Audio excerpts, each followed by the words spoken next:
30 years ago, this was Randall's Island Park. Some of us asked, what can we do? Of course, New York deserved better. But the city hadn't taken on a project like this in over a century.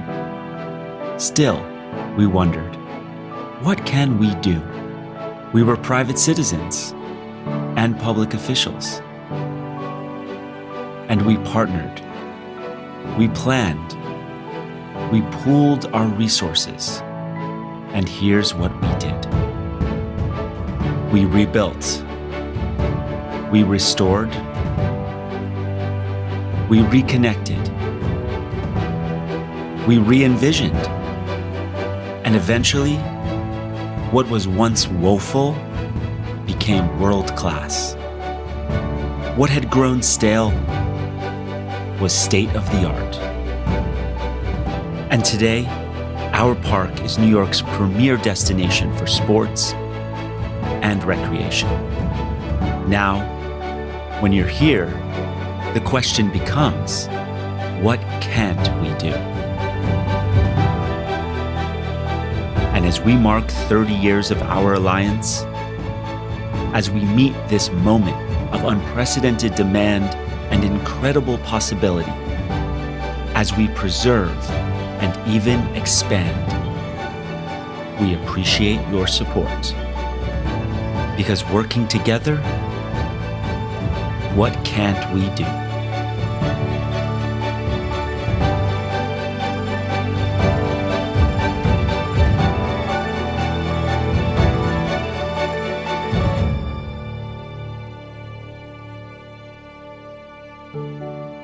Welcome to Randall's Island Park and our special 30th anniversary celebration of the Randall's Island Park Alliance.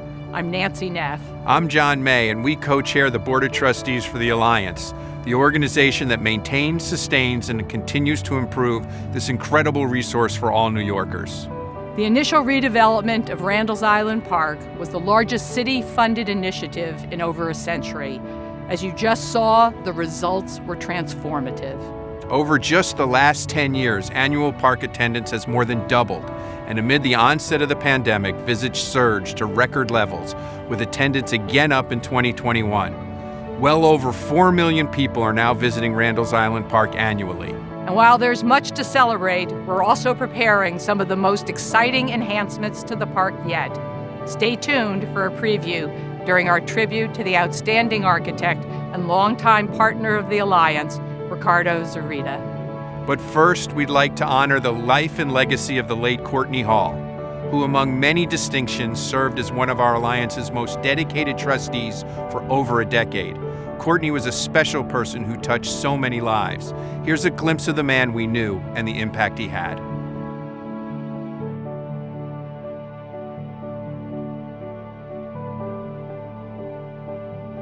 New York City, you talk about the concrete jungle. And I think it's important for New Yorkers to understand that we have this beautiful, magnificent island that has so many activities, so many things to experience all in one place. And I think that's the great thing about Randall's Island is we have the space to accommodate anyone. This is the playground for New York City, and we want to make sure everyone gets to use it. I grew up in LA, and there are many things I heard about. There are many things that I saw or read about that I knew I would never have access to. Wonderful parks, tennis facilities, art, which I'm a huge art lover, things that I, in a million years, me and people in my community just couldn't have access to. And there wasn't a group out there that frankly was pushing for us to get access to. Courtney has always been a man of service. He wanted to give back and to create opportunities where he saw in his own childhood that so many opportunities were missing. He grew up 15 minutes from Compton in Carson, California. He went to college at 16 years old and then was drafted into the NFL at 21. He was an academic All-American. He just happened to play football well, is what he would say. I captained the Chargers to the Super Bowl, our only Super Bowl appearance to date. He started business school while he was in the NFL and playing. He went on to get his JD MBA ultimately from the University of Chicago. Many men in his position would have seen that simply as an opportunity to enrich themselves. Courtney didn't. The Randall's Island Park Alliance is about service, and so I believe that it spoke to his core. We are an alliance for the residents of New York City. It's not just one singular group setting an agenda, but it is a number of groups that have input and are doing everything we can do to make it as enjoyable, as accessible, as program-friendly as we can. We have a lot of activities there that are free or subsidized. To be able to bring that to the people in our communities, it makes life easier, especially at times when maybe life isn't as enjoyable. Courtney had this ability to bring people together, to connect them. He saw that the park itself was like a medium to connect people. He loved the community that we served. We were all part of the community, and he really stressed that. It was very infectious. He led our programming efforts, and what became so clear was his passion for all that he did. He cared about the details, something as simple as, is this accessible to our neighboring communities? Will this publication not only be in English, but Spanish? He understood how people experienced and used the park. You knew that when he had feedback and insights for improvement, it's because he saw it through his own experiences. It was because he understood what it was that we could do better here. I think the way to honor Courtney's legacy is to prioritize inclusiveness in everything we do at Randall's Island Park. Courtney's legacy will live on in many ways, but one way in particular is with our new nature center that we are building. The Nature Center will be home to our public programs. It'll have state-of-the-art classrooms and places for people to gather. And I think by having a classroom, which we will name for Courtney, people will remember him forever.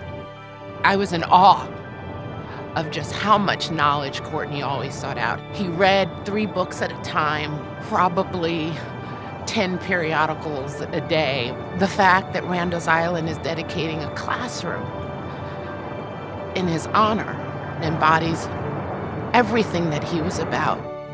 There's nothing really quite like Randall's Island. I think anytime you can see something that you don't experience all the time, it really opens your mind up to the possibilities. It allows you to dream. It allows you to think creatively, and you understand that your limited space really is not limited. It is unlimited. And I think the more we continue to do that, it'll just brighten everyone's life. So, call me an optimist, but that's what I think.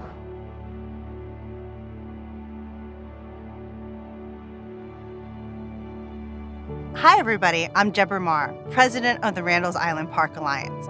And I was so privileged to work closely with Courtney Hall over the past decade on our executive and programming committees. Courtney understood the role that strong public programs play in creating a great park for all New Yorkers. He also knew the impact of our programming extended far beyond the borders of Randall's Island Park. Thanks in part to Courtney's advocacy, we recently hosted free field trips for over 5,000 kids annually, with these young visitors exploring either our urban farm and its hands-on and delicious edible education program, or our 30 acres of restored natural areas and wetlands through our waterfront stewardship program. Over 90% of our free field trip participants come from the nearby communities of East Harlem, the South Bronx, and Western Queens. Each child gaining new perspective on our environment and our stake in protecting it. Over the past decade, we've tripled our programming staff in order to better support our local schools and families. Our final honoree is the primary architect behind the multi-decade redevelopment of Randall's Island Park. When he designed and built one of my favorite destinations here, Sport Time Tennis Center, it was the largest public tennis facility built in New York City in over 50 years. I'm standing on the site of an expansion project at Sport Time that will add 10 new courts, and when complete, will make the center the largest enclosed tennis facility in the world. Here's a closer look at the work and incredible impact of Ricardo Zurita, whose projects on Randall's Island create incredible opportunities for the city of New York and beyond. I've been practicing architecture since 1984. I am the founder and principal of Ricardo Zurita Architecture and Planning. I see our mission as elevating people's spirit through the physical space that they're experiencing. If the work of the architect cannot be inspiring and uplifting, then what is it doing? Being utilitarian or just strictly functional, to me, is not an enlivening of the soul. When I started working with the Alliance 20 years ago to help them put forth this vision that they had for the whole-scale improvement of this island, I was skeptical just because this sort of sheer audacity of the undertaking. And then things started happening, and then they kept happening, and here we are now, and it's still happening. It's hard to imagine what this place looked like 20 years ago, 30 years ago, and how creative and visionary one had to be to imagine it looking the way it does now. We have these world-class facilities out here that were not here before. He's done all of them. You know, when you're building something in a park, you really need to take into consideration how it's going to interact with the natural environment. And Rick is really great at doing that. Driving in the morning when you see Icon Stadium, it's pretty impressive. You can see the large fasteners on the outside. You got the cables coming down to the roof itself. It's a great focal point. You know you're coming to something special. It was replacing a storied stadium that was quite inadequate for modern competition. It's the only facility in New York State where all the field events can be held inside this stadium. It has a beautiful canopy roof where in all weather you can still be having the events going on and the spectators are in the stands staying dry. So it's become the home of track and field for New York City. It might be a facility that meets the standards for world-class professional athletes, but it also is a place for our high schoolers and for our families and friends to come.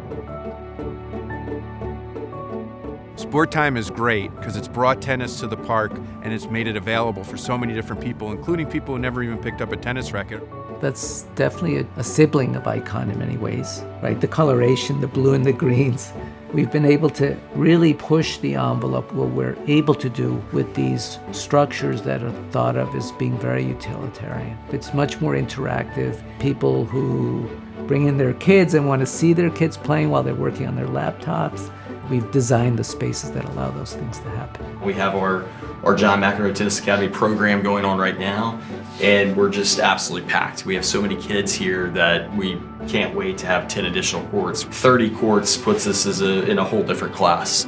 We'll have the support building, right, which is the little sort of clubhouse annex in that clearing. It's going to have amazing light and some views. It sure is.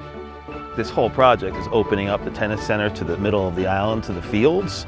So we think a lot more people will be drawn to it. We'll see more tennis, and we'll be able to accommodate a lot more people, both through community programming from the areas surrounding us and also the people who want to come to the island and play.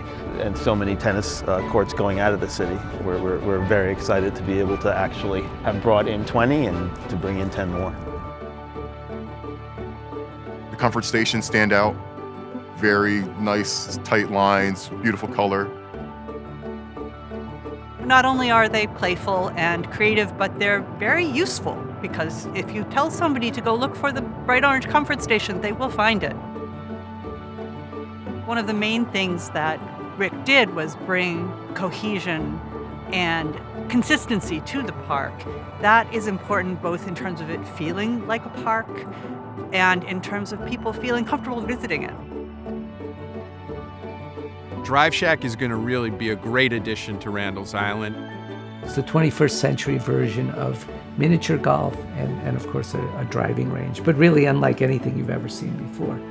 And now we could start thinking about the park as sort of a campus in terms of its premier sports facilities.